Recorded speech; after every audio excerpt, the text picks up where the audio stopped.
ঈদের সিনেমার বাজারে রাজত্ব করছিল শাকিব খান অভিনীত তাণ্ডব। প্রেক্ষাগৃহে দর্শকদের ঢল, মাল্টিপ্লেক্সে হাউসফুল শো, আর চারিদিকে শুধু একটাই নাম, তাণ্ডব। ঠিক তখনই যেন ছন্দপতন। সিনেমাটি মুক্তির এক সপ্তাহ যেতে না যেতেই অনলাইনে ছড়িয়ে পড়েছে পুরো সিনেমাটির এইচডি সংস্করণ। এই ঘটনা নির্মাতা ও প্রযোজকদের জন্য বড়সড় ধাক্কা। একদিকে সিনেমা দারুণভাবে ব্যবসা করছে, অন্যদিকে বিনামূল্যে ছড়িয়ে পড়া এইচডি কপি প্রেক্ষাগৃহের আয় এবং ভবিষ্যতে লগ্নিকে হুমকির মুখে ফেলেছে।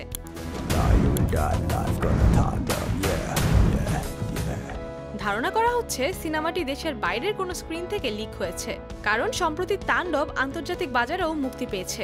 প্রযুক্তি বিশেষজ্ঞরা বলছেন, অনেক সময় বিদেশি হলে নিরাপত্তা তেমন কঠোর হয় না, সেই সুযোগেই হয়তো ঘটেছে এই চুরি।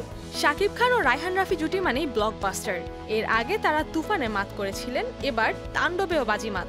জয়া আহসান, সিয়াম আহমেদ, নিশো, সাবিলা, আফজাল হোসেন, ফজলুর রহমান বাবু সবাই মিলে এই সিনেমাকে করে তুলেছেন তারকায় ঠাসা একটি পূর্ণ বিনোদন প্যাক।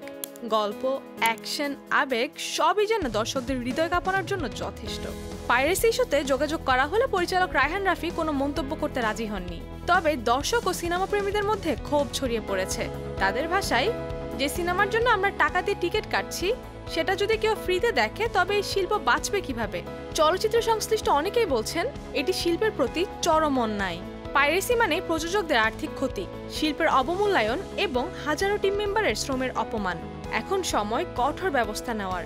সাইবার অপরাধ দমন ইউনিট, তথ্য মন্ত্রণালয় এবং আন্তর্জাতিক সহযোগিতা ছাড়া এ ধরনের লিক রোধ করা সম্ভব নয়। শিল্প বাঁচাতে আমাদেরই এগিয়ে আসতে হবে।